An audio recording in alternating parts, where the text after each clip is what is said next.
Study IQ IAS, अब तैयारी हुई अफोर्डेबल। नमस्कार दोस्तों, मैं हूं शगुन। स्टडी IQ के नए कार्यक्रम व्याख्या में आप सभी का स्वागत है। इस कार्यक्रम का मकसद आपको कुछ ऐसी जानकारियों से रूबरू कराना है जो यूपीएससी और राज्य सेवा परीक्षाओं के सिलेबस से सीधे तौर पर जुड़ती हैं। ये कार्यक्रम हर हफ्ते के रविवार को हमारे YouTube चैनल पर प्रसारित किया जाएगा। हम उम्मीद करते हैं कि ये प्रोग्राम आपकी परीक्षा की तैयारी को धार देने में सहयोगी साबित होगा। दोस्तों, आगे बढ़ने से पहले आपको बता दें कि मेरी सभी वीडियो अपडेट्स के लिए आप मेरा टेलीग्राम चैनल ज्वाइन कर सकते हैं। तो आइए शुरू करते हैं। दोस्तों, 6 जुलाई 2021 को केंद्र सरकार ने सहकार से समृद्धि के विजन को साकार करते हुए अलग सहकारिता मंत्रालय का गठन किया है। इस नए मंत्रालय का कार्यभार अमित शाह को, वहीं BL वर्मा को राज्य मंत्री का दर्जा दिया गया है। ये मंत्रालय देश में सहकारिता आंदोलन को मजबूत करने के लिए एक अलग प्रशासनिक, कानूनी और नीतिगत ढांचा मुहैया कराएगा। सहकारिता के महत्व को समझते हुए आज के वीडियो में हम जानेंगे भारत में कोऑपरेटिव की स्थिति के बारे में। कोऑपरेटिव का अर्थ होता है सहकारी। सरल शब्दों में कहें तो साथ मिलकर काम करना। इसे आप ऐसे भी समझ सकते हैं कि ये व्यवस्था one for each and each for one की तरह काम करती है। सहकारिता से मतलब किसी ऐसे स्वायत्त संगठन से होता है जहां कुछ लोगों का समूह अपनी इच्छा से साझा आर्थिक, सामाजिक और सांस्कृतिक जरूरतों के लिए एक साथ काम करता है। संयुक्त तौर पर इसे लोकतांत्रिक ढंग से शासित किया जाता है। इंटरनेशनल कोऑपरेटिव अलायंस द्वारा दी गई परिभाषा के मुताबिक सहकारी संस्थाएं लोगों पर केंद्रित, उन्हीं के द्वारा नियंत्रित और उनकी साझा सामाजिक, आर्थिक एवं सांस्कृतिक इच्छाओं को पूरा करने के लिए संचालित की जाती है। भारत में कोऑपरेटिव सोसाइटीज एक्ट 1912 के तहत गठित की जाती है। इसके प्रावधान के मुताबिक 18 साल से अधिक की उम्र के कम से कम 10 लोग जो साझा आर्थिक मकसद के लिए समझौता करने की क्षमता रखते हों, वे कोऑपरेटिव सोसाइटीज का गठन कर सकते हैं। कोऑपरेटिव सोसाइटी के प्रकारों की बात करें तो भारत में consumer cooperative society, producers cooperative society, cooperative marketing society, cooperative credit society, cooperative farming society और हाउसिंग कोऑपरेटिव सोसाइटी देखने को मिलती हैं। कंज्यूमर कोऑपरेटिव सोसाइटी आम उपभोक्ता के हितों को सुरक्षित करने के लिहाज से गठित की जाती हैं। इसमें उपभोक्ता को वस्तुएं उचित दामों पर मुहैया कराई जाती हैं। इसमें उपभोक्ता वस्तुएं सीधे उत्पादकों या निर्माताओं से खरीदते हैं। इनके उदाहरण हैं केंद्रीय भंडार, अपना बाजार, सहकारी भंडार आदि। प्रोड्यूसर्स कोऑपरेटिव सोसाइटीज छोटे उत्पादकों के हितों को संरक्षित करने के लिए गठित की जाती है। इनमें वैसे छोटे उत्पादक होते हैं जिन्हें उत्पादन के लिए कच्चे माल, टूल्स, इक्विपमेंट, मशीनरी आदि को जुटाने में मुश्किलों का सामना करना पड़ता है। हैंडलूम सोसाइटीज मसलन APPKO और Haryana handloom society producers cooperative societies के उदाहरण हैं। वहीं मार्केटिंग कोऑपरेटिव सोसाइटीज छोटे उत्पादकों और निर्माताओं द्वारा गठित की जाती है। ये अपने उत्पादों को व्यक्तिगत तौर पर बेचने में सक्षम नहीं होते हैं। ये सोसाइटीज सदस्यों से उत्पादों को एकत्रित करके बेचने का काम करती है। अमूल मार्केटिंग कोऑपरेटिव सोसाइटीज का ही उदाहरण है। कोऑपरेटिव फार्मिंग सोसाइटी में छोटे किसान एक साथ आकर लार्ज स्केल फार्मिंग के फायदे उठाते हैं। पानी पंचायत आदि इसके उदाहरण हैं। कोऑपरेटिव फार्मिंग सोसाइटी में छोटे किसान एक साथ आकर लार्ज स्केल फार्मिंग के फायदे उठाते हैं। पानी पंचायत आदि इसके उदाहरण हैं। हाउसिंग कोऑपरेटिव सोसाइटी में सदस्यों के लिए जमीन खरीदकर घर तैयार किए जाते हैं। कुछ सोसाइटीज सस्ती कीमतों पर लोन मुहैया कराने का भी काम करती है। आइए अब देखते हैं कोऑपरेटिव सोसाइटीज की विशेषताओं को। पहली विशेषता है ओपन मेंबरशिप। इसकी सदस्यता साझा हितों वाले सभी लोग हासिल कर सकते हैं। कोऑपरेटिव सोसाइटीज एक्ट के मुताबिक कम से कम 10 सदस्यों के साथ आने की जरूरत होती है। हालांकि एक्ट में अधिकतम संख्या को लेकर कोई बात नहीं की गई है। एक बार सोसाइटी बनने के बाद सदस्य अधिकतम संख्या का निर्धारण कर सकते हैं।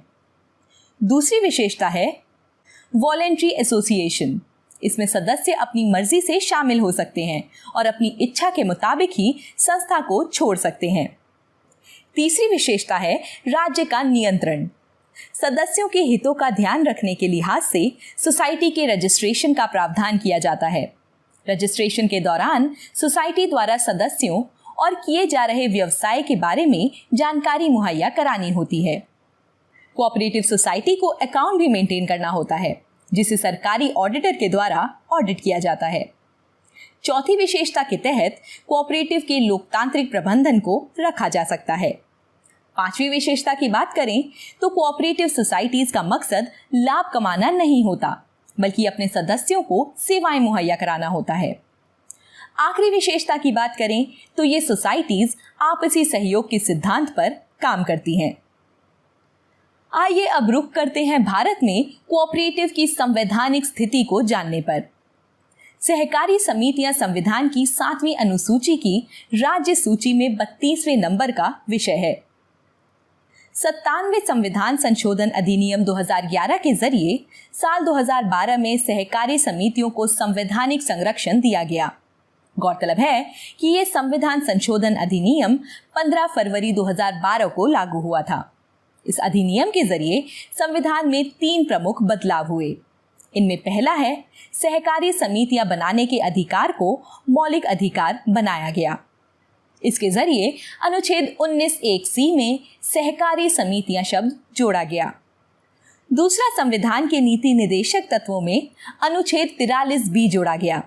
इस अनुच्छेद के मुताबिक राज्य सहकारी समितियों के स्वैच्छिक गठन, स्वायत्त कामकाज, लोकतांत्रिक नियंत्रण और पेशेवर प्रबंधन को बढ़ावा देने का प्रयास करेगा।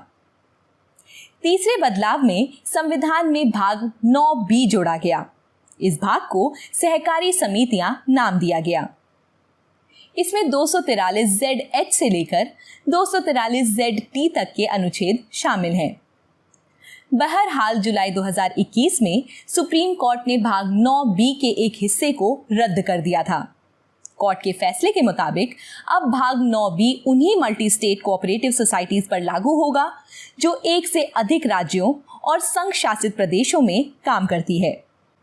कोर्ट ने माना कि अब एक ही राज्य में काम करने वाली सहकारी समितियों पर भाग 9(b) के प्रावधान लागू नहीं होंगे, क्योंकि पहले से राज्य सूची में शामिल होने के कारण ये राज्यों को अनन्य अधिकार है कि वे इन्हें शासित करने के लिए अपने कानून बनाएं। अब बात करते हैं सहकारी समितियों की राह में आने वाली चुनौतियों पर। भारत में सहकारिता के क्षेत्र में सबसे बड़ी चुनौती है registrar of the cooperative societies की शक्तियां। इसकी भूमिका सहकारी संस्थाओं के मार्गदर्शक के तौर पर होनी थी, जो कि हालिया समय में डिक्टेटर के तौर पर देखी जा सकती है। एक से नियम बना के सभी समितियों को एक सांचे में फिट करने की कोशिश उनके नवाचार और मौलिकता को कम कर देती है। दूसरी चुनौती है ये लोगों के बीच से निकला हुआ मूवमेंट नहीं, बल्कि सरकार द्वारा लाई गई नीतियों का नतीजा है। इसीलिए यहाँ की सहकारिता में यूरोप की तरह सहजता नहीं दिखती। एक अन्य चुनौती है नियम के लिए शहरी और ग्रामीण सहकारिता को अलग अलग करके देखना। इससे 21वीं सदी में भी गांवों और शहरों का दकियानूसी विभाजन दिखाई देता है। इसके अलावा भारत में कोऑपरेटिव बैंक्स में एनपीए की समस्या भी लगातार बढ़ी है। सहकारी समितियों की संवैधानिक स्थिति पर बात करने के बाद जानते हैं कि इनका महत्व क्या है। अंतर्राष्ट्रीय सहकारिता दिवस हर साल जुलाई के पहले शनिवार को मनाया जाता है।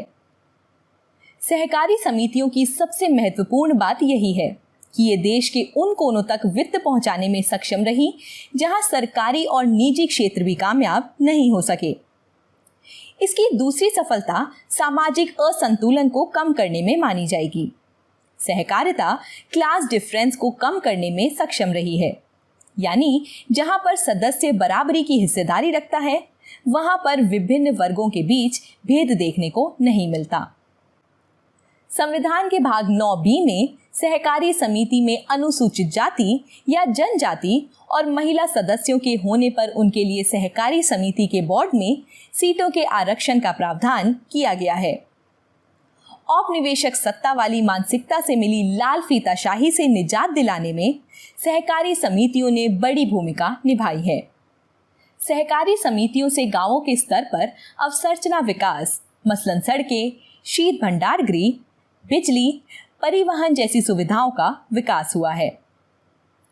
भारत में सीमांत और छोटे किसानों की संख्या अधिक है। ऐसे में सहकारी कृषि किसानों की आय दोगुना करने में मददगार साबित हो सकती है। गौरतलब है कि सहकारी समितियों के जरिए किसानों को इनपुट समय पर हासिल हो सकेंगे। सहकारी समितियों के जरिए बिचौलियों के प्रभाव को कम करने में मदद मिली है। इससे किसान सीधे उपभोक्ता से जुड़ सकते हैं। कोविड के बदहाल अर्थव्यवस्था में कोऑपरेटिव्स को संगठित और मजबूत बनाने के लिए सरकार द्वारा सहकारिता मंत्रालय की पहल महत्वपूर्ण कदम साबित होगी। आइए अब नोट करते हैं आज का सवाल। भारत में सहकारी समितियों के सामने मौजूद चुनौतियों पर चर्चा करते हुए इनके महत्व का वर्णन कीजिए। तो दोस्तों, आज की इस वीडियो में इतना ही। मिलते हैं आपसे अगले वीडियो में ऐसे ही एक नए टॉपिक के साथ। नमस्कार। स्टडी IQ IAS, अब तैयारी हुई अफोर्डेबल।